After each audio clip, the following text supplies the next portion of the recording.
That doesn't sound quite right. It was both dream and reality. If we're talking about a true culprit, that could only be that thing inside the primordial sea, right? The truth, the original sin, the trial, and the root cause of the disaster.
That was way too close! How did that thing just burst into the Opera House? Wait, was that the huge whale you saw in your dream? So we've met it at last. I understand very well why it has chosen to make an appearance here. That whale does not belong to Teyvat. It is a monster that has traversed the stars, weeping all the while. It has been greedily consuming the energy from the planet's primordial sea, using it to grow. That is the main cause for the rising sea levels. And once it has finished consuming all of the energy contained within the sea, its next step will be... You said that when the Hydro Archon first created Fontainians out of Oceanids, she filled their blood vessels with primordial seawater. Precisely. That whale finds the blood of Fontainians nigh impossible to resist. Therefore, when it left the primordial sea, it decided to make its next stop a packed opera house full of food. Food in the form of Fontainians. We just barely managed to push it back, right? In that case, won't it come back to target the people again once it's managed to recover its strength? That is correct. Indeed, it is more accurate to say that we should thank that Harbinger for buying us some time. Without him, the whale would have likely come onto land far sooner. From the way he looked, he must have been fighting the creature for quite a long time. That battle maniac. We've always known that he had a special connection with that whale, but we definitely didn't expect it to help us out like this.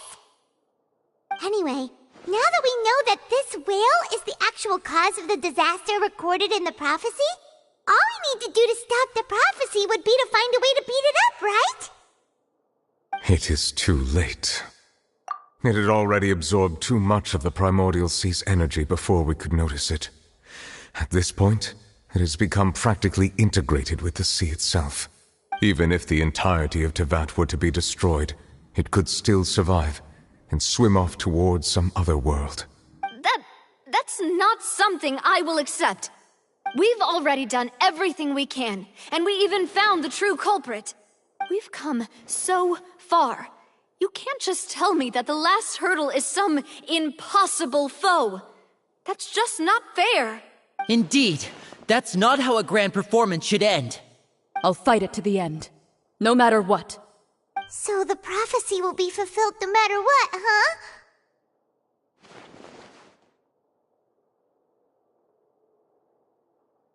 The prophecy.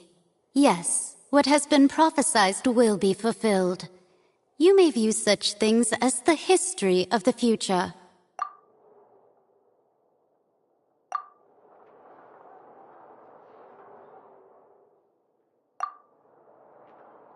Just as prophecies are usually only the future as seen from the perspectives of the gods, could things be happening in hidden corners where the gods' gaze does not fall? Ultimately, fate shall serve as your only guide, no matter what will happen in Tevat's future. All you need to do is to play your part.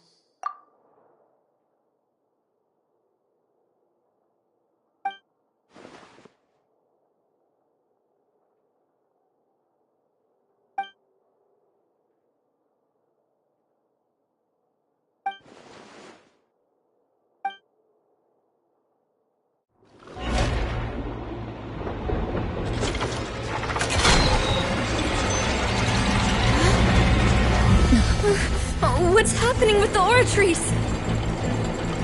I believe it is preparing to carry out the death sentence.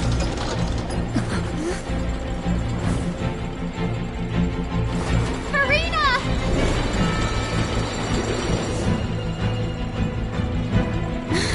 No, I still need answers!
You...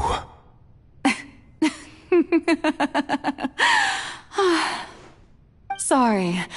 That shocked expression on your face is just too amusing. I couldn't help myself. You are not Farina. Who are you? The sweet sound of bewilderment. Marvelous. A sure sign that my attempt to deceive everyone was a resounding success. But to answer your question, I am Focalor. You know, the god. Focalor? Why did you deceive us? Oh, that wasn't my goal, of course. Goodness, no. But I had to fool everyone else too, if I was to stand any chance of deceiving the heavenly principles. Deceiving the heavenly principles? It's all because of that pernicious prophecy. Dreadful, wasn't it? Everyone doomed to dissolve. Fontaine condemned to be flooded. One was not amused. In fact, one was positively bemused when that problem was thrust upon me by my dearest predecessor. That's the former Hydro Archon Egeria for the uninitiated. It hardly gets more disastrous than a preordained national catastrophe, now does it? She knew full well that the prophecy would surely come to pass. And as one of the seven, she also knew full well that one defies the heavenly principles at one's peril. So yes, as you have no doubt surmised, it was a rather impossible situation that I found myself in. I spent a terribly long time mulling it over, alone on the ocean floor. And I was almost growing barnacles by the time I finally realized there was only one possible solution to this confounding conundrum. I had to outwit the heavenly principles, allow the prophecy to be fulfilled, ostensibly at least, while saving everyone at the same time. I'm a genius, I know. I can only assume that's why Egeria chose me as her successor. Although, looking back now, it was hardly the inheritance one dreams of. Between the task of saving the nation, the quotidian duties of the Hydro Archon, and not to mention the original sin of creating a new race of humans, I dare say she left me quite a colossal mess to clean up. But one can only play the hand one is dealt. I did not choose this, any more than I chose to be one of her Oceanid familiars. So you were also once one of the Oceanids, transformed into a human by Egeria's hand. Yes, I was. I always dreamed of becoming human. And I still do, even now. In my eyes, to be human is to be part of the greatest opera ever known. After becoming a god, I separated my divinity from my body and spirit, leaving behind only a self that was as naive and bewildered as my past self on her first day as a human being. The me you see before you now is that divinity. And the human counterpart I left behind, I named Farina. She could feel joy, sorrow, and everything in between. She could be as vain and conceited, or as meek and vulnerable as she wished. Her strengths were of a kind only a human could possess, as were her shortcomings. But in my eyes, Farina's humanity was what made her perfect. She was perfectly human in every way. The person I always wanted to be. Anyway, so then I cursed her. All part of the plan, of course. The plan to deceive the heavenly principles. Do you still remember the final scene of the prophecy? The Hydra Archon alone, weeping on her throne. In order that the prophecy might appear fulfilled, I invited Farina to be an actress, to play the part of the Hydro Archon in the prophecy. Under the curse I placed on her, so long as I, Focalor's divinity, continued to exist, she could not die. But nor was she free to live her life in the pursuit of happiness. Instead, she was forced to take the stage in the opera house, to embrace the role of leading lady, to forever play the part of the god from the prophecy, all to create a deceitful appearance of that prophecy coming to pass. I suppose now you probably understand why your court is called the Opera Epiclese. But Farina is only human, isn't she? Even though she has had a long life, her mind is no stronger than that of any other ordinary human being. I cannot begin to fathom what she has had to endure. It must have been torture for her. It has indeed. And although she is, in a sense, me in human form, I most definitely owe her an apology for it. It's been 500 years, and all along, she's been playing her part in the most unimaginably long, unbearably lonely, and agonizingly painful opera of all time.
Oh? Who permitted you to come onto the stage? Now, I understand your admiration for my august self, but I must ask you to keep to the rules. All right. It is not my intent to reprimand you. There is no need to state your name. Just be off with you. Do not distract me from my performance. Oh, do not jest. Can you not feel it? I am Focalor. The eyes of countless Fontainians are upon me. I must, at all times, display the utmost elegance and nobility.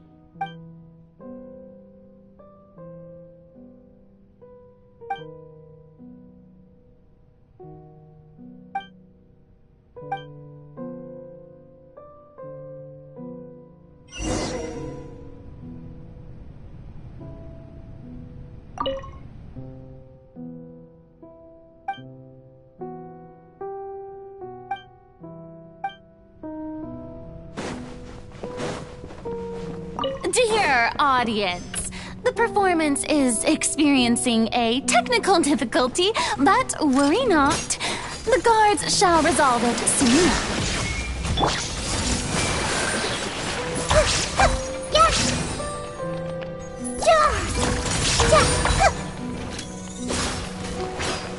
Everyone hold hands!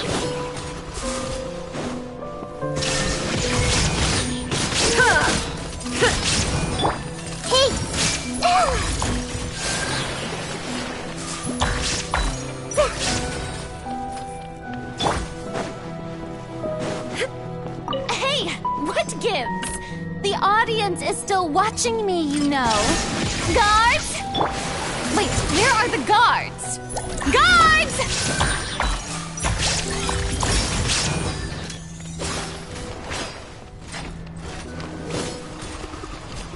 Hey! Shine down!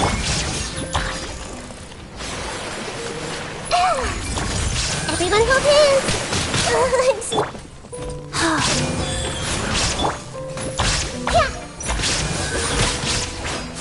I see everything!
Farina.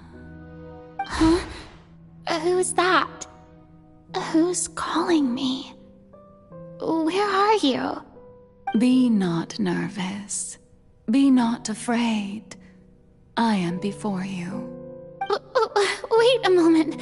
You're near me? How can this be? Mirror you, huh? You know what? That's not bad. Let's go with that. Mirror me. What do you wish to say? The prophecy. Have you heard of it? What prophecy? Oh, wait.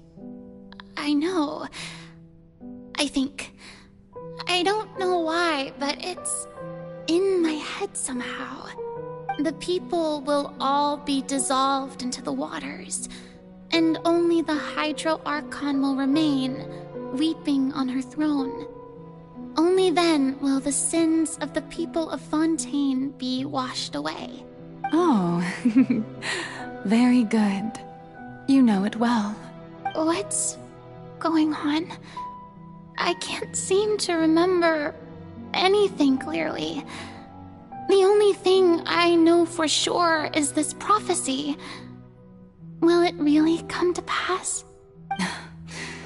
Yes, it will. And that is why I've come to you. Disaster will come to Fontaine sooner or later. Things will develop just as the prophecy declared. There is no escaping it. But doesn't that mean everyone will die? I'm a Fontainian just like them. Will I dissolve too? Oh, don't worry. Magical meetings exist in this world precisely to give people a chance to turn things around. It is the reason why you met me today.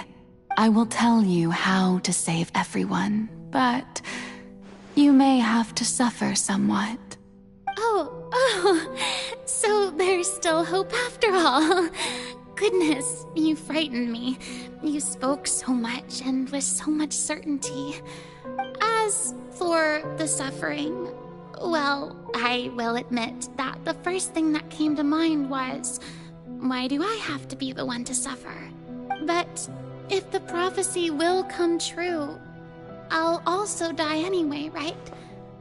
So if I've already met you as my magical meeting in this world, if there were scales, with all the people of Fontaine on one side and my pain on the other, is it not obvious where the scales should tilt? You truly are the perfect human. My ideal. I suppose this would also be the justice that belongs to you. Huh? Don't worry, it's nothing.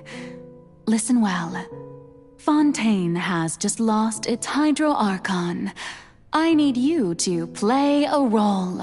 That of the new Archon. Play as a god? That's right. You must begin a never-ending masquerade. You must never let anyone suspect your identity. If you can keep it up, then I shall have my way of defying this prophecy. But should your identity be revealed, then all hope will be lost. But how will I do this? A human assuming the role of a god without being exposed. Don't worry. What you must do is not to turn yourself into a real god. You simply need to play the role of a god as humans imagine them to be. Being a human yourself, I'm sure you already know what such an entity would be like. Remember, your true challenge will not be pursuing divinity, but contending against humanity. I'm still not sure I understand, but I'll try. I'll try to do this. So, how long am I going to have to play this role? To accomplish this mission, you will have to stay on the stage for many, many years. You will endure and not grow old until your task ends. But I promise you, all will eventually end in a magnificent and dramatic trial, and everyone will be saved. A trial, huh? How exciting. I'll be looking forward to it.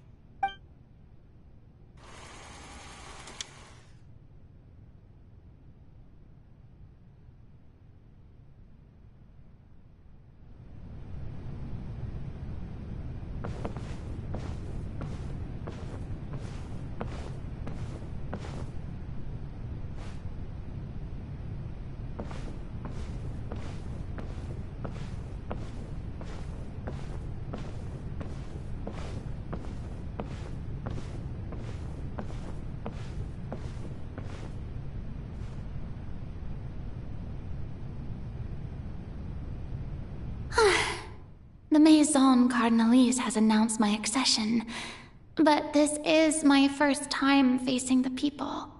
What should I say to most appear like a god? To be honest, I still don't know. Perhaps I should first try to act natural. Ladies and gentlemen, good evening, and welcome to the Opera Epiclese. I'm sure you've all heard about how I have taken on the role of Hydro Archon. Indeed, I am Farina de Fontaine, your new Archon. In truth, I know little about becoming a nation's new god, but it will be my honor to guide you all. As the god Focalor, the god of justice, I shall do all within my power to lead you into an age of fairness and justice. Once again, thank you all for coming. If you should have any questions or suggestions, please send them to the Maison Cardinalise. The future of Fontaine will require us to work together, after all. This should do it. I thought I might stammer, but thankfully, I was able to convey my thoughts just fine. Okay, and next. That's the new Hydro Archon. Is this some kind of joke by the Maison? I would have thought that a being that surpasses humanity would be a bit more assertive. Hey, did you hear that? She even told us to send her suggestions there at the end. Shouldn't gods be all-powerful? She's being so modest. What's the difference between her and an ordinary person, then? If you ask me, perhaps the succession didn't actually happen. She might just be a Maison-back puppet. Wait, what's going on? Why is everyone suspecting me of being a fake? Oh, this is bad. If I get exposed here, there'll be no saving the people from the prophecy. Right. Mirmi said that I just need to play the role of a god as humans imagine them to be. Calm down, Farina. Think. What do the people want? How would they imagine a god to speak and act? Assertive, with a strong sense of presence. One who can dispel all doubt. That is the character I'm fated to play.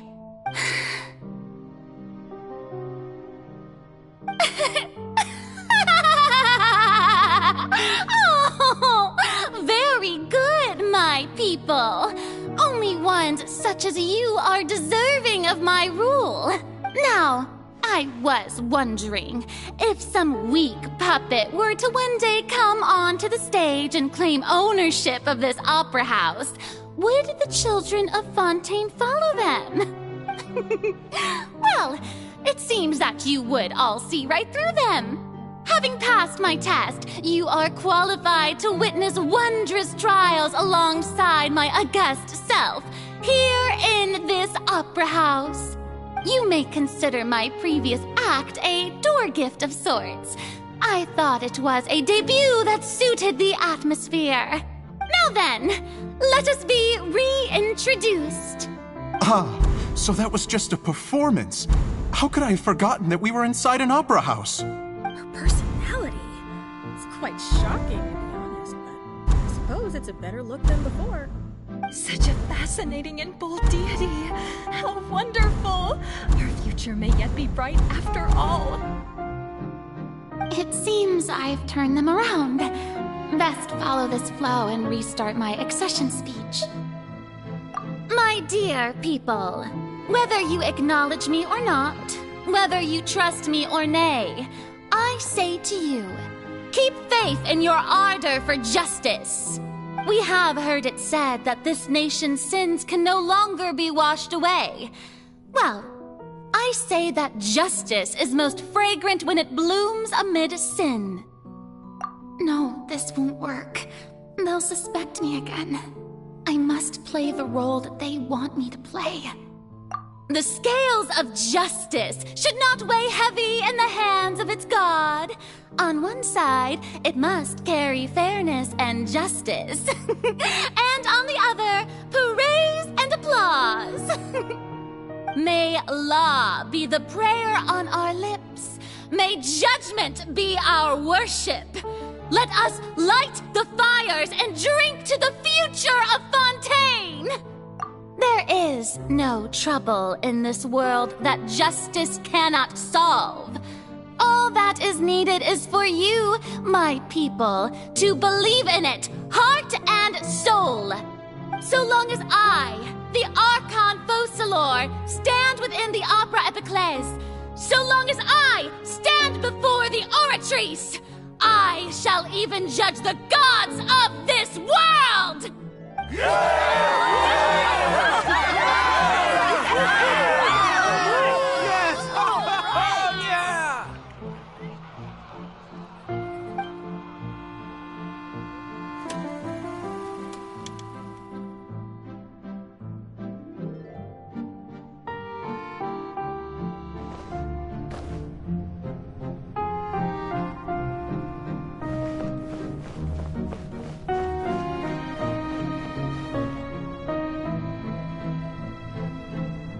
Lady Farina, here are today's case reports, as well as a summary of the follow-up for your perusal.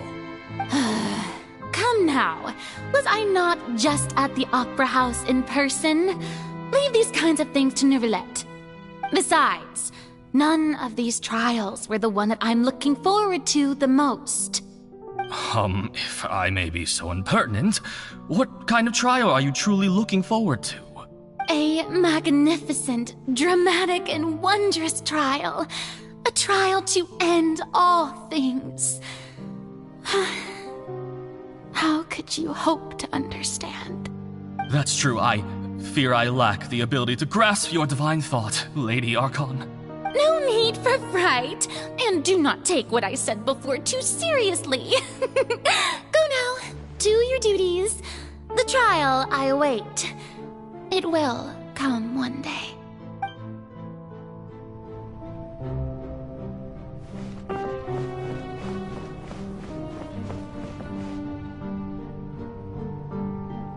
Lady Farina, I don't know what to say. Thank you for agreeing to see me. No need to thank me. Or rather, thank your own sense of perseverance instead. Long have you stood in line to meet me, have you not? Oh, I'm afraid that's just an inevitable consequence of my divine charm. All right, Deoteria, is it? How is your son's illness? You remembered me, and you knew of my family, too. He is doing much better now. In fact, he is far more of an ardent believer than I. He was the one who forced me to seek an audience with you, and to bring your words back to him. Oh, good. Very good. If this should happen again in the future, please do not hesitate to come and tell me. Going down to citizens' homes every so often, while not usual practice, should serve as a fine change of pace. You're such a gentle and wise. Once again, on behalf of my son.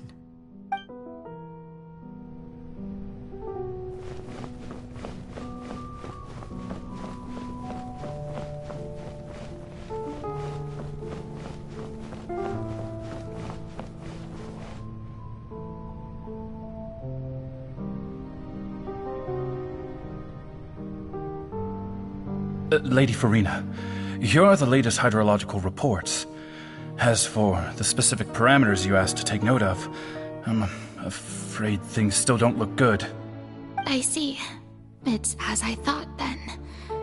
As your god, I did already expect this, but I wanted to see how far your human wisdom would allow you to analyze it. All manner of signs indicate that the prophecy will still come to pass. Forget it. That's not something you need to worry about right now. Well, as I understand it, the Fontaine Research Institute is also trying to find a way to counter the rising water levels. Really? Have they found anything?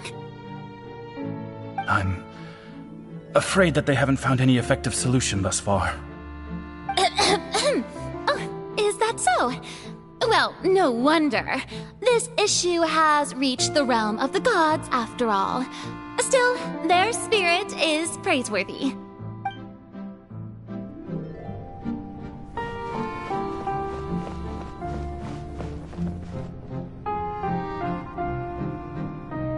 The day is finally over. this whole time. But it's good to see that everything's getting on track. There are no longer any voices of suspicion. Maybe this is fine. I just need to keep going, and everyone will be saved. Alright, Farina, don't think too hard about this. You need rest. Tomorrow's a new day.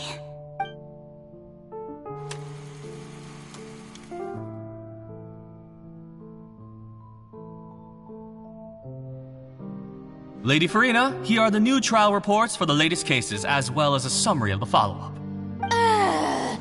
There'll be no need for that. I've seen them already. There's no need to go back over scenes I've witnessed in person before. Lady Farina, I've waited so long for this chance to see you in this manner. Indeed, my dear, loyal citizen. This joyous moment is an honor for us both. Lady Farina, we're detecting significant hydrological anomalies near Poisson. Understood. Keep monitoring. Keep me informed should anything come up at the Institute.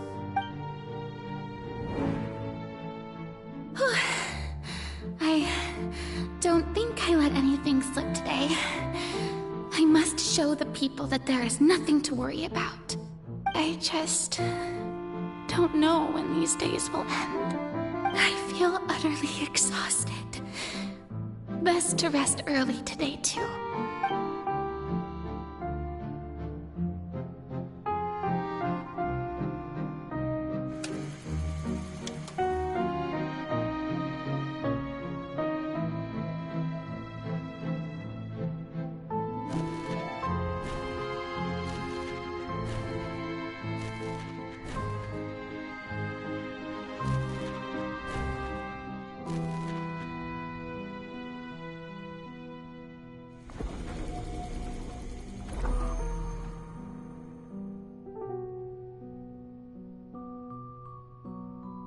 Lady Farina, it's like a dream being able to speak with you up close like this.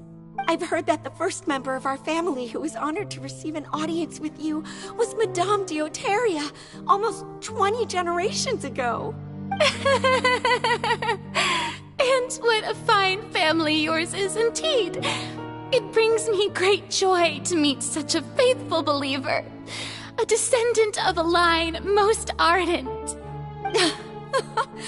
Surely you exaggerate, Lady Farina. My lady? What is it, good citizen? Oh, are you crying? Oh, really now? I didn't even notice. This must be the overflow of hydro from my person. Well, can't quite help being the god whose dominion is the waters, can I? No wonder. No wonder. A manifestation of your power, then. Oh, Archon, I am honored to have witnessed it. Honored indeed.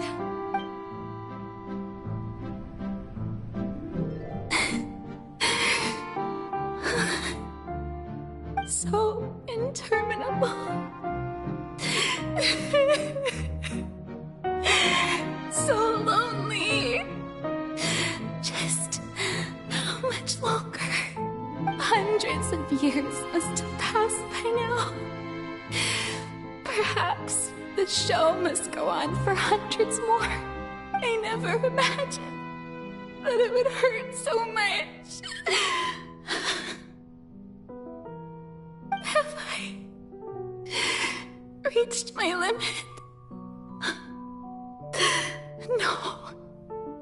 Perhaps I reached it long ago. Today I didn't even notice my own tears. I want to tell someone, anyone, about this. But would that not destroy all I've done so far? I've conducted so many investigations across the centuries. But There's not even a sliver of hope that we might break the prophecy. All I can do is keep heart. I must maintain this act. It is the only way to save Fontaine. Please, mirror me. You have to succeed.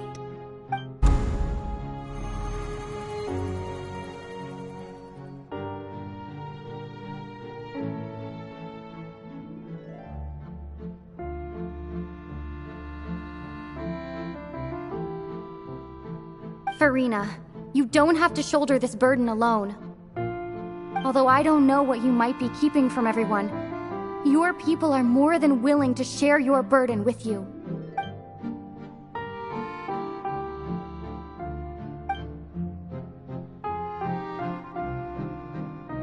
Share my burden. That's impossible. It was fated right from the start that this would be my duty alone. But even if your burden doesn't need to be shared, you can still choose to confide in someone. Just share it with me. I'm what you'd call a witness. A witness? Yes. I've heard that you came to Tevat from beyond the stars, yes. In other words, you never belonged here. And if Tevat is, in its entirety, a show on a stage, then you're just a spectator, aren't you? If that's the case... She's right. I could confide in her, couldn't I? But if things don't play out as expected, the people of Fontaine will be the ones to pay the price. No, Farina. You shouldn't be selfish. But what if it's really alright? Farina, you've worked so hard for so long. Surely it would be okay to put yourself first for once. Just this once. Is it such an outrageous thing to do anyway? To find someone in whom you can confide your frustrations and sorrows? Surely it could not hurt. If you let this opportunity slip through your fingers, it might never come by again. Think about it long and hard.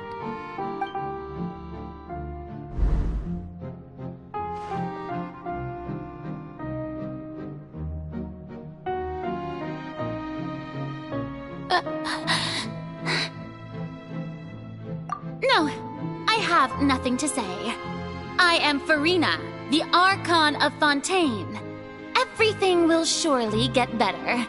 All you need to do, dear spectator, is to witness my performance until the curtains fall.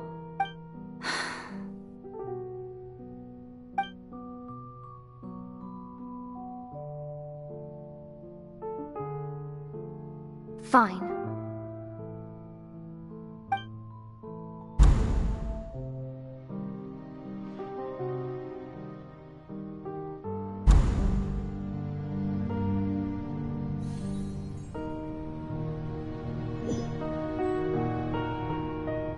So even Farina doesn't know the truth? You've never once let her in on the full plan? Yes, it had to be done. To deceive the heavenly principles, you must first deceive yourself. She did very well. If she had let her resolve falter even once in these 5 centuries, Fontaine would have been doomed to the most tragic fate. It seems that trusting humanity was the right decision after all. I believe that I understand how your deception works, but that is only half the truth, is it not? How would you build on this foundation to save the people of Fontaine? That is the most important thing. Ah, good. Of course, the Iudex of Fontaine has pinpointed the crux of the issue. I'm sure you've long sensed that the Oratrice is no simple machine, yes? I've always suspected that it had its own consciousness, and Linny did mention that he heard a human voice within the core chamber. It now seems that that person was you, hidden within the machine all along. Am I right? And then I became one with the Oratries, taking Fontaine's gnosis with me. Yes, it would seem so, wouldn't it? Alas, your understanding of this device still lacks sufficient depth. In truth, it is no enactor of justice. It is, in fact, a device created to kill the god of justice. I beg your pardon? Oh, you have it. And to be more precise, not only will the Oratries take down the god of justice, it will also take down the divine throne upon which she has been placed. I mean, did you think I would be the sort to enjoy peaceful repose while Farina suffered? My work over these last 500 years has been to constantly accumulate indemnitium within the Oratries. But really, some have already discovered that only a small fraction of the energy generated by the device was ever used to provide power to Fontaine. The vast majority had to be accumulated to enact this death sentence. It was all a part of your plan then? Both the trial and the sentence? Indeed. This power, accrued over 5 centuries, could have sustained Fontainians for millennia had it only been used for that purpose. Almost all of it has now been stored within the Oratries. But only power of this magnitude could hope to destroy the Hydro Archon's divine throne, shaking the rules established by Celestia and breaking through the institution that is the Seven. So the Oratrice's call for death was for neither Farina nor Focalor, but for the Hydro Archon. The destruction of that divine throne. If I do not misunderstand your intent, you must be... returning what's rightfully yours to you, of course. In other words, this was all done to return the authority of the Hydro Archon to the Hydro Dragon of this planet. But...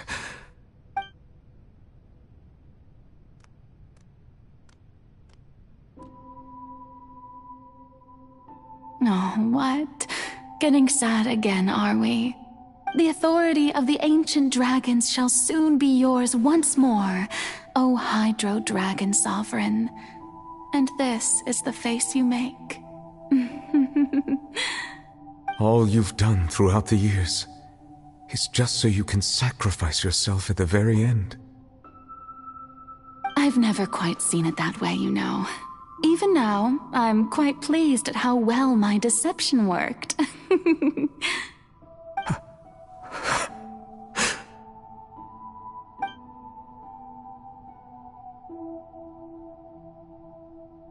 Hydro Dragon, don't cry. I must say, had it been within my rights, I would have loved to judge the heavenly principles themselves. Were they not guilty of essentially the same crime? Egeria stole the power of the primordial sea, and the heavenly principles stole the power you ancient dragons possessed. I, for my part, am the god of justice. And is it not just that your original powers should be returned to you? Speaking of justice, I have always believed that justice lies in the process of pursuing human existence itself. So, if the theft of the primordial sea's might was Fontaine's original sin, then, leaving matters of procedural right and wrong aside, the descent of the Fontainians as humans and their right to exist in this world would be Fontaine's original justice. In other words, existence was Egeria's justice, and to me, justice is the continuation of that existence, defying the prophecy and ensuring that Fontaine's people shall live on, That should be the justice enthroned over all others. At this point, we, whether it be myself or all other Fontainians, have shouldered the burden of this sin for far too long.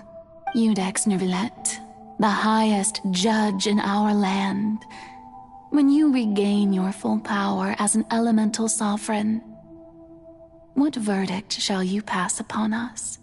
So when I was invited to the court of Fontaine to serve as Iudex, I see now that that was your idea too.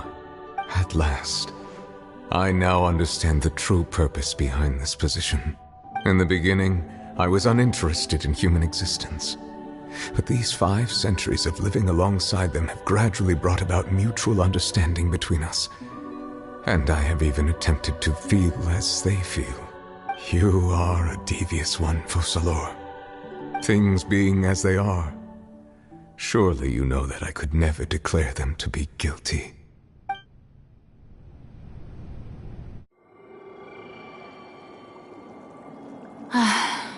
The hour of my execution is almost here. For the sinner, the curtain call has come. I know I may not sound it, but faced with death, I find myself a little afraid. Perhaps this is one thing both gods and humans have in common.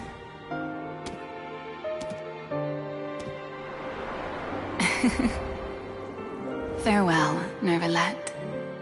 I hope you've enjoyed the part you played these 500 years.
Iudex Neuvillette, hereby declare, people of Fontaine, your sins are forgiven.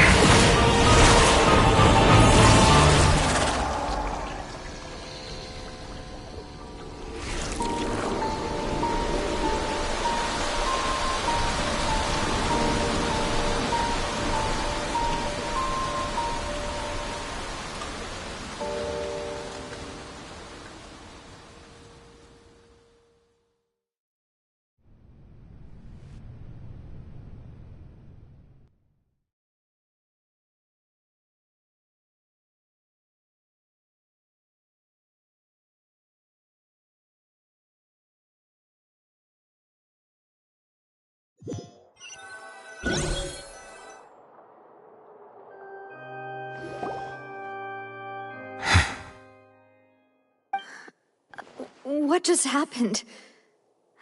Has the death sentence been carried out? Was that bright light some sort of misdirection? I have a feeling that something huge just happened. But since we're all still alive and haven't been dissolved, I assume whatever happened was good for us. It's time to end this. We must mete out punishment to that beast. Didn't you say just a moment ago that it can't be defeated? I have gained the strength sufficient to deal with it. Through certain means, I now have the ability to separate the power of the Primordial Sea from that creature. We should seize the opportunity to pursue our quarry. Traveler, now that the oratories can no longer function, I require an executor to help me mete out justice. The root of the calamities befalling Fontaine, the beast that enacts the prophecy. Its name is the all-devouring narwhal. Come with me, traveler. The hour of execution has come.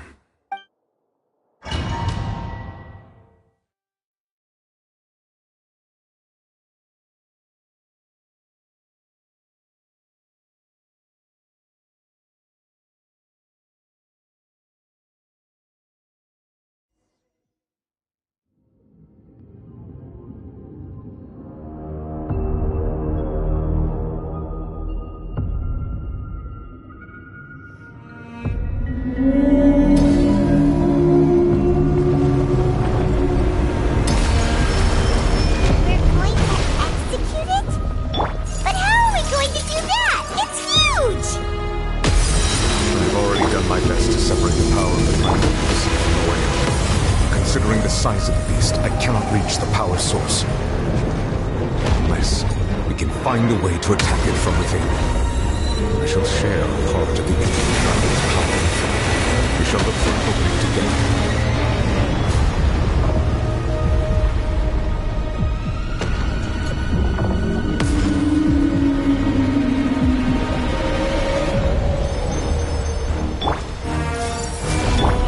I can feel its sorrow turning into hostility.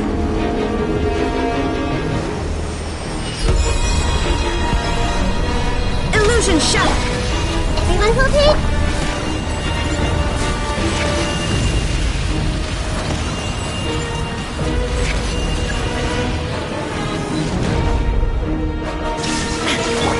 Hey!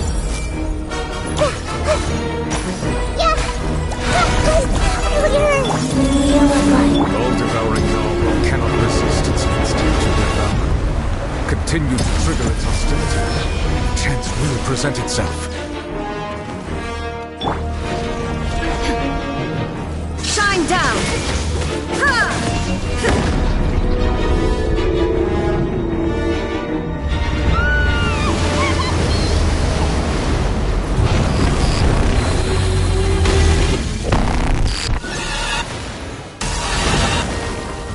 Why is there a hole-looking thingy over there? It looks really scary!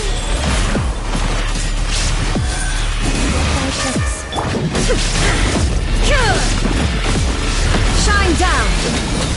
Now you shall perish! I have granted you my protection. Do not fear. Seize the moment and use my power to suppress its root from within. Manifest the authority of the ancient dragons. Witness the might of the primordial sea.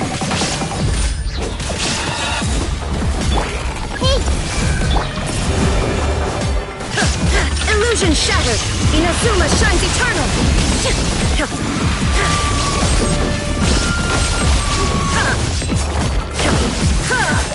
There is no escape! Faster? Okay, faster. Sacred name, fortune preserve. I see everything! Illusion shattered!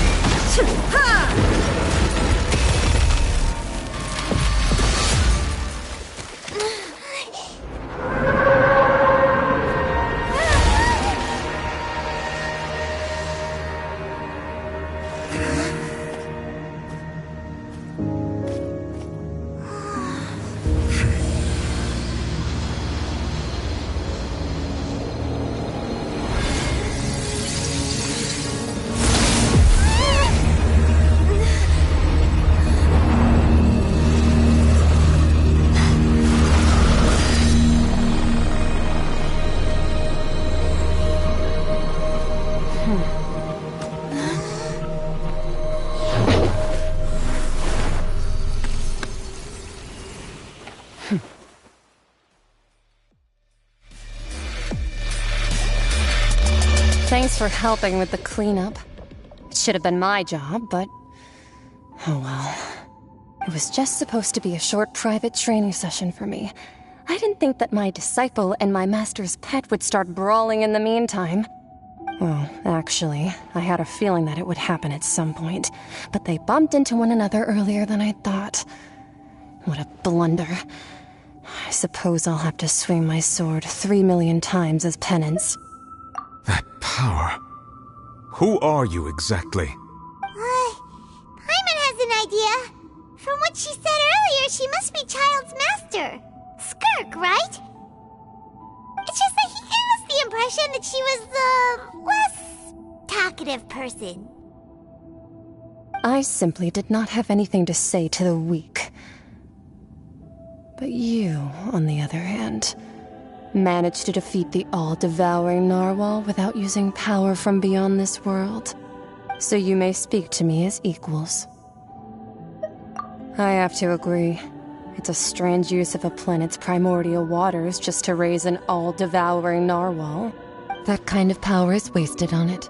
It's not cooperative. It eats too much. And I have more important things to do with my time than pet sitting. The only thing that creature has going for it is its looks. All in all, it fails as a pet. Miss Skirk? I think you might have missed the point. The point being? Well, being that this pet almost destroyed an entire nation. So what sort of person is your master? Well, Child's master's master. Wait, is that right? Oh, right. So you don't know him. Sorry, I assumed you did. His name is Sertologi. Huh? I am unfamiliar with that name. Huh. So Master is insufficiently famous. How should I describe him then? Have you heard of the name The Fowl? The Fowl? Still nothing? Well, how about the Visionary? Vetterfulnir then? Or Gold Rhindaughter? Ooh, that one we've heard! Rhindaughter's part of the Hexen Circle. She's Albedo's mom, right? Oh, so you do know that name. To be honest, I also heard all of those names and titles from my master. I don't actually know them either. But I suppose you understand now, yes? My master is likely a similar sort to Rhindaughter. They are both pursuing some form of perfection. Wait! Didn't you also mention a visionary person? Paimon didn't quite catch their name. Actually, never mind that. I believe it expedient to inform you that the all-devouring narwhal used up nearly all its strength fighting you. Such roiling hydro energies will prove difficult for the planet's deep seas to digest. As such, the Fontaine back on the surface has most likely been thrown into chaos. In other words, the prophecy that you've been fretting over should now be in full swing. What?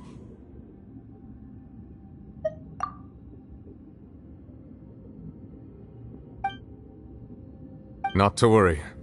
Focalor has already managed to deceive the heavenly principles.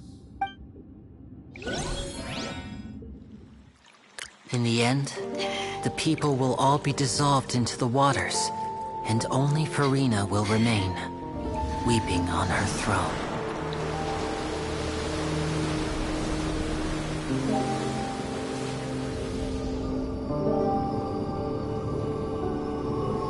Only then will the sins of the people of Fontaine be washed away.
Fontaine's initiate emergency rescue!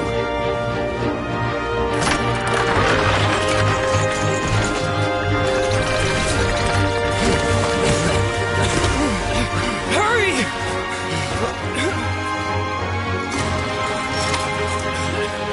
Hey, lend a hand!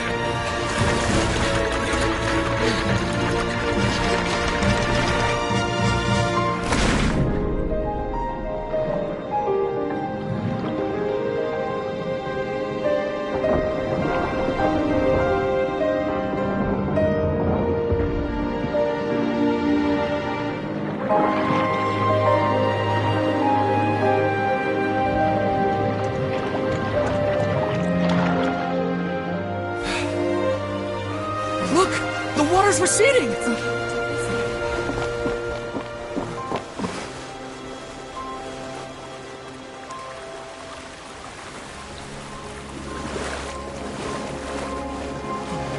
It's a miracle! Water's receding.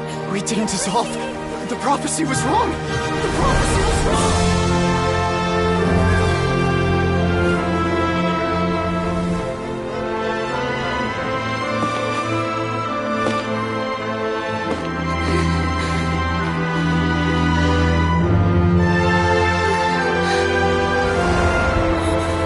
prophecy was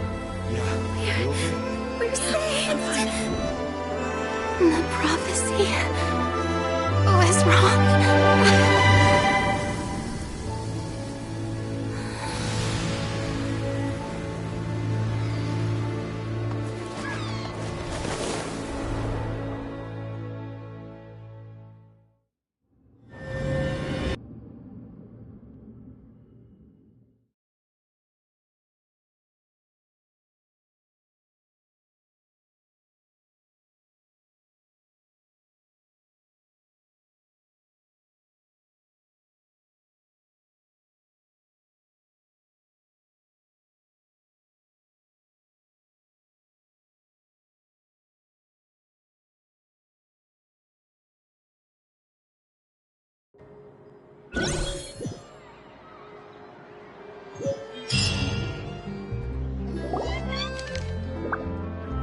The soul renewed. The Spina Rasula talks post-disaster rebuilding. I recently visited Poisson to meet with Miss Navia, spokesperson of the Spina Rasula, and we spoke about Poisson's present and future. Old soil can still give birth to new bloom, Miss Navia stated. Hope is like seeing a small cookie when you're starving late at night. You just need a little of it. Skyship Winglet, lunar brain of the Fontaine Research Institute. The various disputes that have arisen on account of Mr. Edwin have suddenly become a shield over the Institute, with Jurier turning out to be a once-overlooked hidden gem. People always call the first researcher mad, but few know what to call the second. And should that latter person achieve a miracle, they would find it all the harder to find a word with which to classify him and his team. Wow!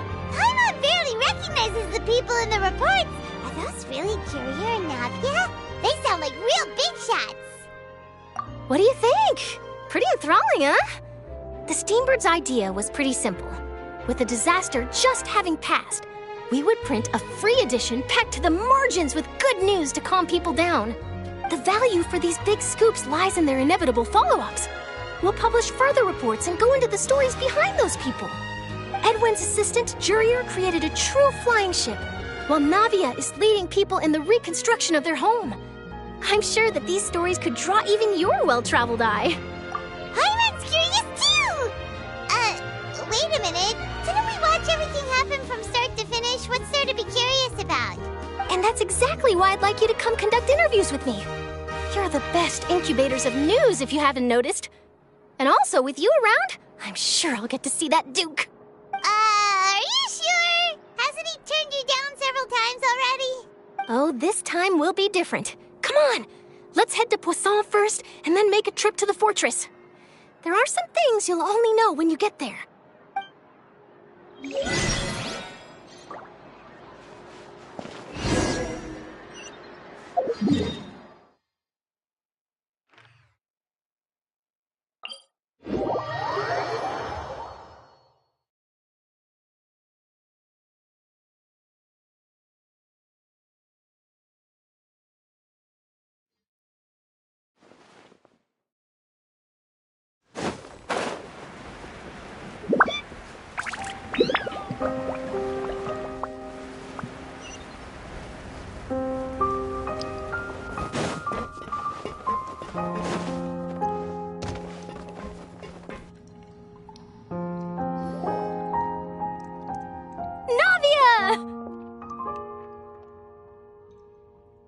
Oh, it's you. What brings you all here? Hey, we're just having a look around. I'm here to update myself on how things are going here. Oh, the Fatui are here too. Let me introduce you. This is Mr. Garunt Snezhevich. He represented the Knave in sending us a large amount of supplies, and is helping with our work.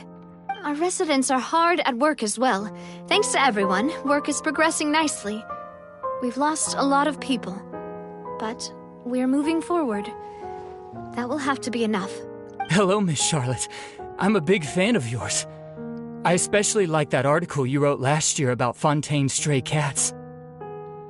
But if you don't mind, could you not emphasize our role too much in your report? It's not charity we're doing here. We just happen to share the same interests as the Spina. I get where you're coming from. I'll keep it as simple as possible. Or would you be willing to feature as friendly neighbors? That would be fine. Thanks. Oh, you're back too. How are things? We finished laying down the construction materials. It'll be another hour before the workers are able to go over there. Huh? You're here too, Clorinde? Well, her reputation's greatly risen after that whole duel business with Miss Farina. So she's here in Poisson to wait out the heat. All right. She really came here to help me out. There's too much to consider in the reconstruction of Poisson. The Spina has need of more decision-makers. And, well, I do already happen to be connected to Mr. Callis. Oh, wait just a moment. Do you mind me asking a few questions? You know, about how you felt before the duel, about what it was like facing down a god. There's lots of exciting material there, I bet. Forget it. I'm sure you can find a better theme than that, Miss Charlotte. I see you're the same as always. Couldn't you do me a favor, for Navia's sake? Well, if we're talking about doing things for my sake, you might as well just take a few more photos of me. Or of the Traveler. It's better than wasting time persuading Clorinde, at any rate. Of course I will. I'm not gonna let her off that easy. All right, then everyone who wants to be in the photo, gather up. And smile.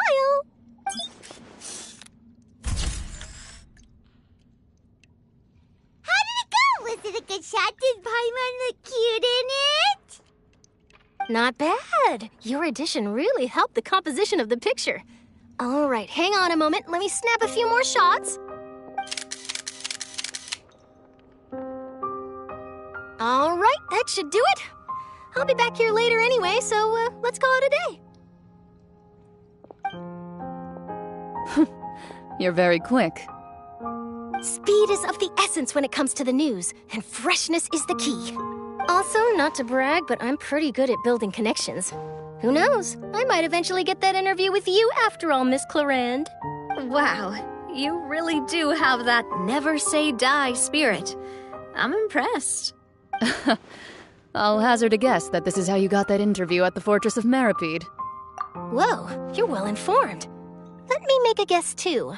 I asked Sijuin, who told Monsieur Nervillette, and he told you, right? That's a very complete information chain. In truth, all Monsieur Nervillette asked me was, when did the fortress become so friendly towards the media?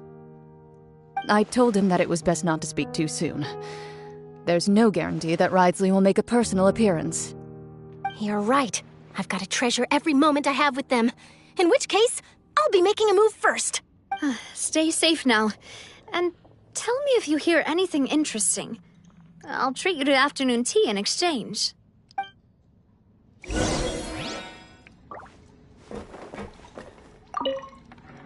You seem curious about the fortress. Of course. That Wriothesley. I still remember going down to the fortress to grill him for information on my father's case. Boy, did he take me for a ride. Without telling me anything, of course. But he did invite you to tea, didn't he? 2 large pots of it, in fact. It was good tea, though. I have to agree. The tea there is very good. Speaking of that, Would you like to have some today? I mean, you've got time, right? Well, I'd be partial to some shortbread. Wow, it's like we've got a menu or something. Sure. Good. What flavor of biscuits would you like, Mr. Snezhevich? Me? I'm fine with anything. But I would prefer chocolate, should you have it. All right. Leave it to me. I'll go over the newly arrived supplies with you later, Mr. Snezhevich. We should be able to finish the preparatory work today. That works great for me. Huh. Is it just me, or did you get a new lipstick? I did. It was a gift from Sijuin. Want to give it a try? I think the color would suit you, too.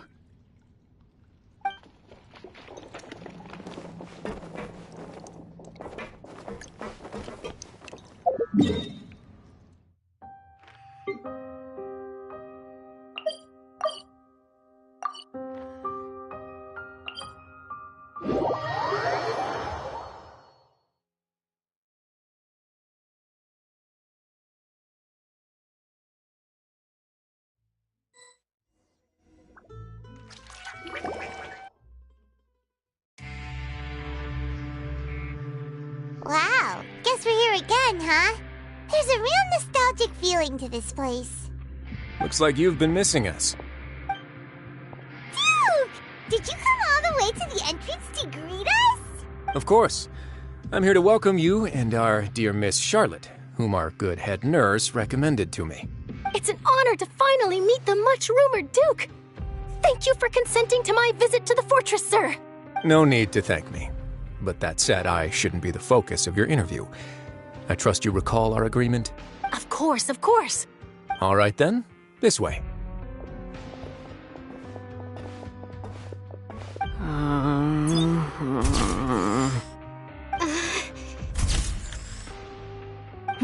Hey, no need to be so nervous. I've already taken all the photos we need.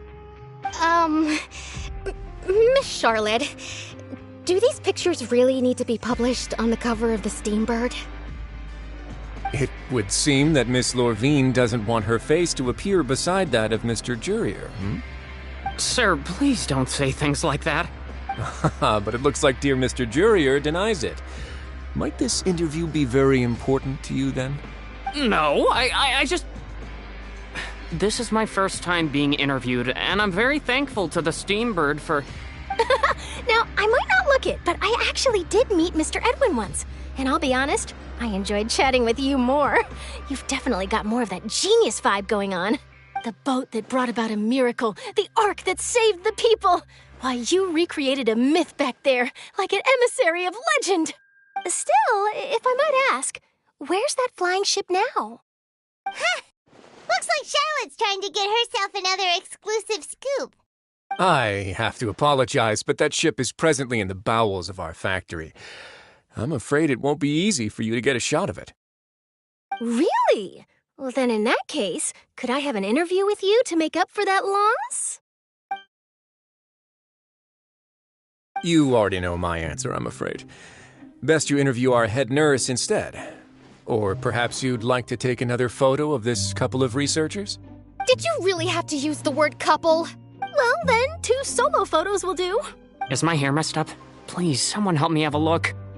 Things sure are getting pretty lively here. We've seen this kind of thing before. Oh, seems like everyone's here. Would any of you like to try this new drink I came up with? Ah, Sijuin. Hey, Miss Charlotte. Why don't you, take some pretty photos of our head nurse? Sure. Come on, Miss Sijuin, over this way. Let's find a brighter spot. Huh? Sure. Do I have to smile?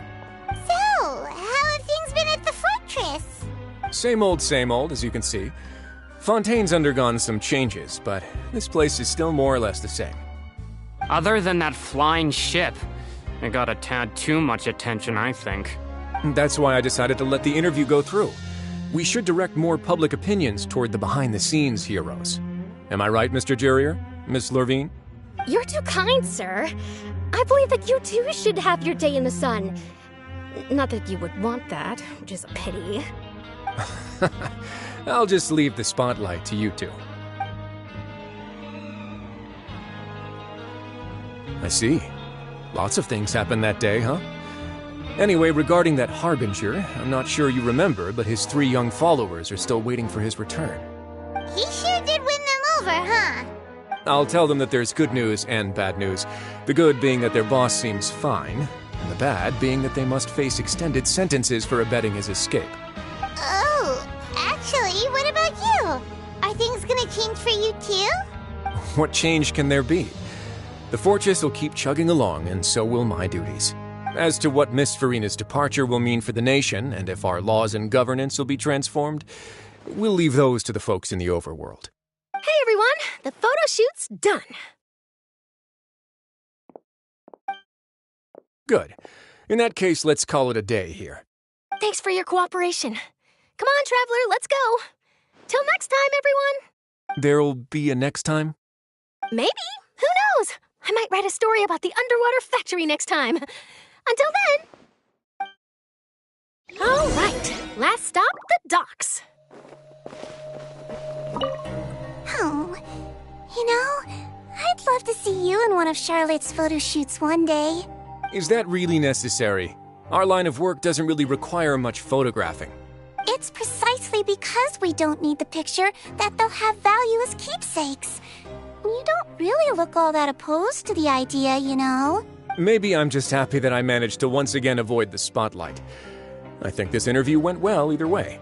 Yes, you successfully kept prying eyes away by using Mr. Jurier and Miss Lorvine as shields. Very good. You should be happy for them. They have a bright future ahead of them.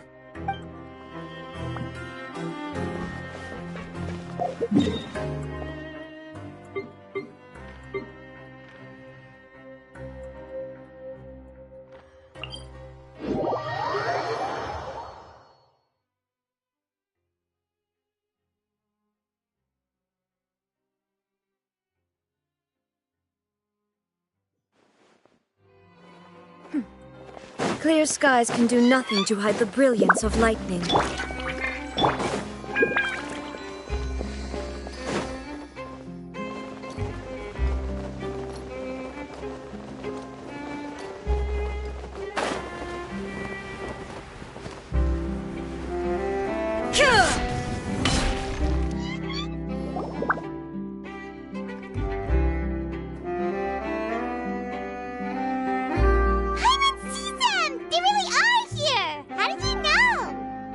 Mentioned that she stayed in touch with Linny and the others after working together. Apparently, they've been at the docks distributing these strange pockets the whole time since. Traveler, Paimon. Ah, and Miss Charlotte, too. Would you like a magic pocket? What sort of gadget is it? It's a wondrous bag that can be used to carry many things. The water level has returned to normal, but if you see any of your things floating around, you can use this to carry them. Or you could trick a friend into doing it for you. Trick a friend? I wonder which of my friends would fall for that.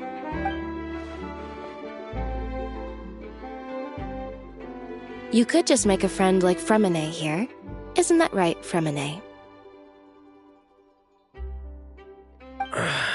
Is this what you meant by, I'll help you make some more friends? To be honest, that sounds pretty sweet. Could I have your contact, please? Sure. Please, write down my address. Lynette sure is working hard to help Fremine socialize. He was the one who proposed doing this. He even wants to assist in our magic shows. Yes, I was planning to first introduce Pear as an assistant, and later Fremine himself. In the future, I think we can leave underwater escape magic to him too. That said, would anyone want to see a diver escape underwater? Oh, it'll work out. Every journey begins with the first step. He'll become a part of our show eventually. Lynette, could you come over? Miss Charlotte says she wants to take a picture of us. Got it. My, that Charlotte is rather perceptive. She got rid of everyone the moment she realized I had something to say to you. So, how have things been, Traveler? Father says that you did a great deal during the latest events. She's very grateful for your contributions to Fontaine. That's all right. We were more than happy to help. So, what's she doing now? Oh, I guess you haven't heard. Well, after Lady Farina left, Father and Monsieur Neuvillette opened negotiations, during which he gave Fontaine's gnosis to her as a diplomatic gift. A diplomatic gift? A gnosis? Yes, I was quite surprised at first myself. But when I thought it over, there were actually a number of things going for it. It could have been done as an apology for the incident with Lord Child, or as thanks for his help in tying the all-devouring narwhal down. Furthermore, Father did also lend significant aid to Fontaine and Poisson. Well, that's true, but this is a gnosis we're talking about. Doesn't this seem a bit irresponsible? I would agree, but I've also heard that it seems that Monsieur Neuvillette has had a significant change of heart regarding the matter. So there's some reason for this that only Neuvillette knows about? I suspect you'll have to ask him about that yourself. Yes, speaking of which, I did see him strolling around the entrance to the Fortress of Meripede a while back. Isn't he real busy and stuff? Paimon didn't think he'd have the time for that. But back to the topic. The gnosis was given to the knave, right? What about Child? They say that he's returned to Snezhnaya to recover from his wounds. I hear that the recent disaster really did a number on his health.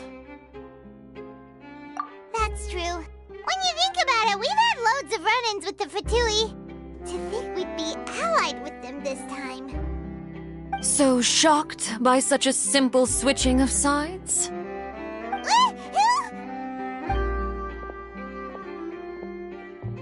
Father! Well, what do you know? Come to the docks to see how my children are doing and meet the Traveler by chance. Please do not pay my accomplishments in Fontaine too much mind. I would have done them regardless. Are you going to take the gnosis back to Snezhnaya? That is our duty as harbingers, yes. Don't be too preoccupied with sides. The goal of the Fatui concerns not a single place or person, but the entire world. With such a grand goal in mind, it is inevitable that we must wear many masks. Switching my masks is something I've always done. Well, that depends on many things. No one truly knows what the future holds. What good is honesty if you can't rely on it forever? As for you, I very much look forward to our next collaboration. Good things cannot be achieved alone, and you've proved yourselves to be great partners. A vision? All right. I'll remember to return it. Thank you for keeping it safe for him this entire time. And that's a wrap for me. Huh? You're... Greetings, Miss Journalist. Hello. If I'm not mistaken, there are diplomatic channels I'll need to report to take a photo of you. That is correct. So forgive me, but I will not be able to serve as a subject in your article. However, feel free to write as much as you'd like about our dear magicians and our upcoming rookie talent. I will. The sea breeze is quite pleasant. I shall continue my walk while the weather remains so agreeable. Farewell. Farewell, Father. Oh, she has such an intimidating presence. I didn't even dare to take a picture. Thankfully, I've already wrapped up all my pre-scheduled interviews. Thank you all. This'll be more than enough for me to write about, I'm sure. Don't be too nervous. Why don't you take a magic pocket before you go? Here, Traveler, Paimon, you take one too. To move things about? That's right. Funny. I was giving out magic pockets when we first met too. And what do you know? I'm doing the exact same thing right now. So many things have happened, but the pockets are still the pockets. I guess this must be life. We will all follow our own paths, and serendipity will lead you to your fated friends. All right then. We'll be handing out pockets in some other districts later, so we'll get going now. Have a good day, you two. Well, guess we sent Charlotte off. Shall we go see how Neverlette's doing? As long as he's not so busy that he doesn't have time to chat anyway. One more story to add.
Really?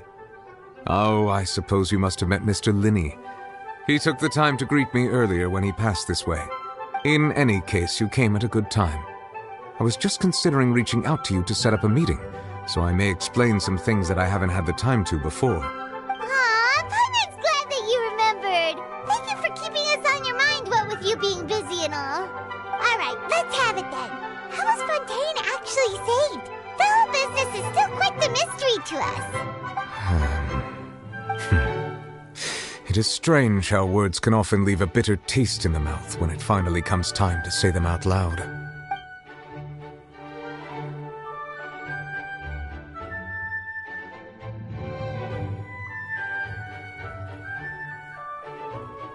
Whoa. So that's what happened? Focalor destroyed the divine throne of the Hydro Archon and restored your power to you, transforming you into a fully-fledged elemental dragon sovereign! But Paimon still doesn't quite get what you did to save the Fontainians from dissolving. For me, the authority of the ancient dragons refers to absolute control over the hydro element. Fontainians were incomplete humans born of Egeria's use of the power of the primordial sea, with constitutions similar to that of mimics.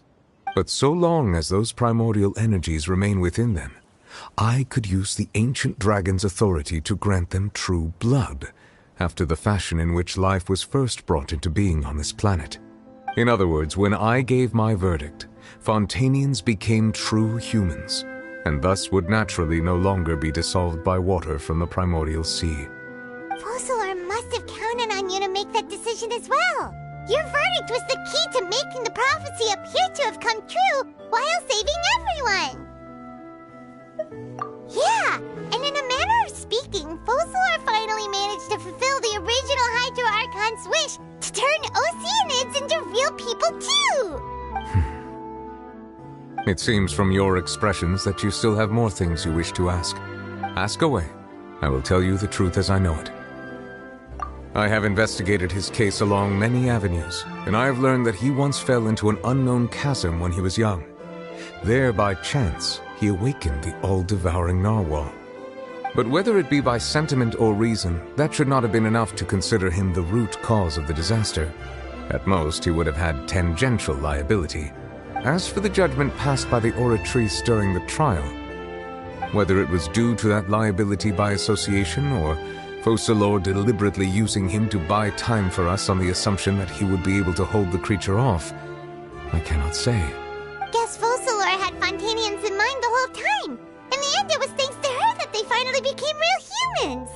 Hang on a second. Paimon suddenly got another question. Back when Fontainians hadn't yet become real humans, were the children they had also transformed Oceanids? life has always flowed like water.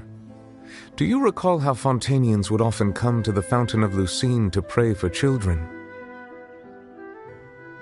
Yeah, Lynette said the fountain is where all the waters in Fontaine converge. In truth, even those couples did not know that such prayers were no mere custom, but instead a form of ritual.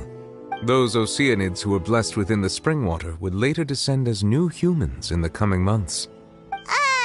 Paimon sorta gets it now. Either way, seems like this ritual won't be of any further use, but it'll probably live on as a local custom. Ask away. I will tell you the truth as I know it. Yeah, about that. Risley said Farina has already left. What's that all about? Ah, Lady Farina. The people are only aware that her death sentence has not been carried out. She abdicated the post of Hydro Archon and left affairs related to that title to me, before leaving the Opera House. I related Focalor's words to her faithfully and completely. After hearing them, she seemed neither saddened nor comforted. She simply said that she was tired and needed to rest. Having said that, she then packed her things and moved out of the Opera House, not unlike how an ordinary person might. But she's still got a place to stay, right? You need not worry. I will make arrangements to ensure that she will not want for food, clothing, board, or travel. In truth, I am somewhat happy for her. The wear and tear on her spirit will, of course, take time to heal. But now that she no longer has to play the role of Focalor the Hydro Archon, she can finally lay down her burdens and lead a normal life. What about you then? What are your plans now that you've regained your full powers as the Hydro Dragon? After Focalor passed on, the Oratrice also ceased to function. This matter will directly affect our trials. After much careful consideration, I've decided to take over its role in our courts. From now on, I shall hear cases and pass verdicts by myself. Looks like you're still considering stuff from the perspective of the Udex, huh? As an elemental dragon, there are indeed many things that I must do. But this power and this duty, in a manner of speaking, you could say that both were granted to me. As such, before I attend to my other responsibilities, I must first and foremost continue to serve Fontaine as its highest judge. The duty of the Hydro Sovereign and the duty of the Udex shall coexist within my person. Additionally, the Hydro Archon's departure has brought about another problem, which is that the Opera House shall no longer produce indemnitium. That's true. That power was derived from the people's faith in the Hydro Archon, wasn't it? Wait, but the various mechs and machines in the city are all still okay. Where are they getting their energy from? As I am now, I have full command over New Musia, and it can serve as a complete substitute. Another reason why I cannot quite leave Fontaine immediately. Wow. This ancient dragon's authority stuff is really quite useful, huh? Ask away. I will tell you the truth as I know it. Oh, that's right! They say you've given it to the knave as a diplomatic gift or something! Leaving aside their intentionality, the two Fatui Harbingers have indeed done much for us during this crisis. Their sole remaining goal in Fontaine, at least at this point, would seem to be the Gnosis. The Oratrice has ceased to function. The Hydro Archon's divine throne is now no more, and I do not need the Gnosis's power. As such, it has lost all meaning for Fontaine. If the Fatui have impure designs, then we might as well accede to their request now, and avoid unnecessary conflict. What complicated considerations? Paimon thought you were just giving it to them out of gratitude to the knave and as an apology to Child. Ask away. I will tell you the truth as I know it. You will soon be heading to Natlan, I presume. I'm afraid that I have little talent as a travel guide, so all I can do is tell you what I know about that land. As far as I'm aware, Natlan can be said to be a nation of dragons. A nation of dragons? You mean like you? No, I suspect that I would not find myself welcome there. Unlike ancient dragons such as myself, the dragons of Natlan have undergone long years of development and evolution. Large numbers of them have entered a form of coexistence with humanity. Natlan is also the nation of war. War ravages those lands like an undying flame. There is one other piece of information I got incidentally from my negotiations with the knave that I believe may be useful to you. The harbinger known as the Captain has thrown his hat into the endless ring of war. The Captain. Sounds like a real tough customer. Seriously, everywhere you look, there's a Fatui Harbinger doing their thing. I suggest that you fully prepare yourself before going to Natlan. In the meantime, Fontaine's doors will always be open to you. Ask away. I will tell you the truth as I know it. Hang on a sec. Paimon's still got a question about the Gnosis. When we spoke to Linny earlier, he mentioned that your attitude towards giving away the Gnosis had clearly changed. We guessed that there might be some reason for it that only you were aware of. No wonder the House of the Hearth is the Fatui's intelligence division. They are certainly sharp. So regarding this specific issue, I was just getting ready to share something with you. What is it? In truth, I exchanged some further words with that lady named Skirk after sending you two back to the surface. It went something like this.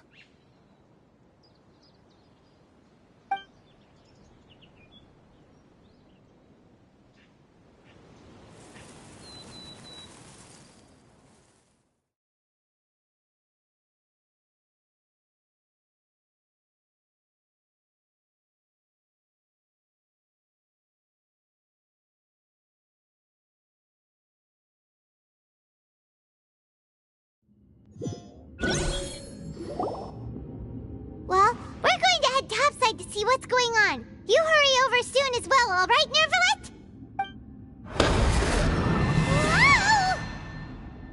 What next? The all-devouring narwhal isn't here, so I'm no longer getting any interference. I can finally catch the scent of your power, what it's made of. It is the authority of the planet's primordial dragons, but with something very similar to a god's curse mixed in. It's quite a novel blend. I'm sure I've encountered something like this before. What was it again? I do not know what you speak of. Of course. How could I forget? You should have the remains of the third descender on your person, yes? Remains? I've never heard of any such thing. According to your parlance, I believe it may be called a gnosis. Well, that much is true. After Focalor's divinity faded, she handed her gnosis to me. But I fear I have never heard of it described in the manner that you just did. I've been training with my master, the Foul, ever since I was young, and I have never returned to the surface since. So most of the information I possess, I got from him.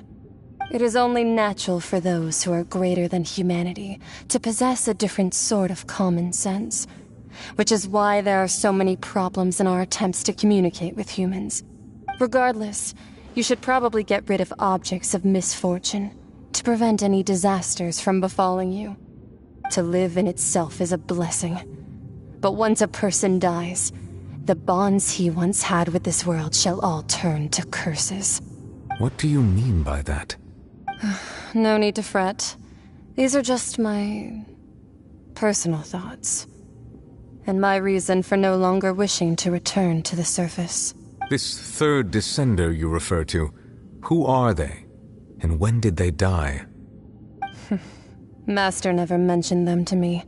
Perhaps it just wasn't that important for me to know. If you're interested, though, I could ask him. I'll be sure to pass the answer on to you next time. You believe we will meet again? I do. Wait. I have a disciple of my own, don't I? He can be the messenger then.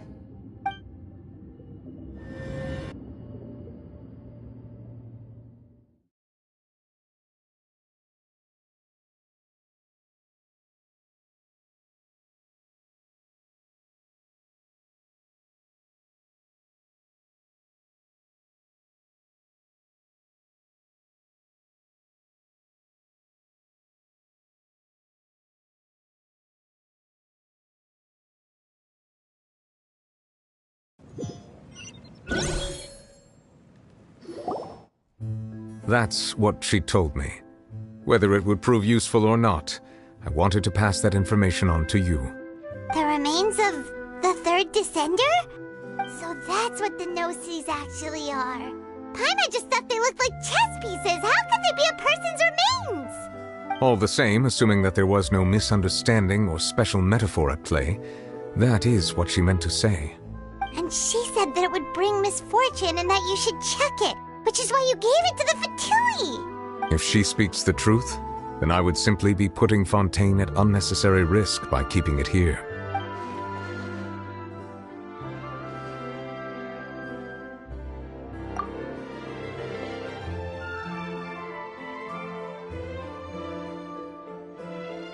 I had guessed that you might already be familiar with this concept, but I did not expect you to be one of them.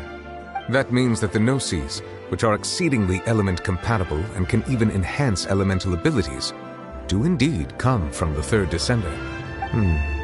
I wonder, does your body also possess similar properties? Like being able to use elemental powers without a vision! That does sort of count as special compatibility, right? No, let's not think about this stuff right now. It just feels creepy. Comparing the Traveler to the dead third descender and all. That's what you say, but this topic still feels like bad luck. Once Child recovers, let's get some more answers out of him. Or go look for his master and get the answers that way. I too believe it unwise to make too many blind guesses when information is lacking. The same is true of being at court. All right. Whatever the case, it seems like the crisis here in Fontaine's over for now. Yes. All of Focalor's efforts were for this moment as well. But she sacrificed herself in the end as a god, and she suffered through all those years as a human. Was that really what she wanted? I suppose that would be the mystery of a god's will. I suspect not. But once in a while I too would guess that if wishes were like the clouds in the sky, they will one day return to the earth as raindrops. Life flows like water, and rain is the final answer. The water levels may sometimes tilt one way or another, but the rain falls fairly upon all. And what, ultimately, is the difference between the rains that fall upon all of us?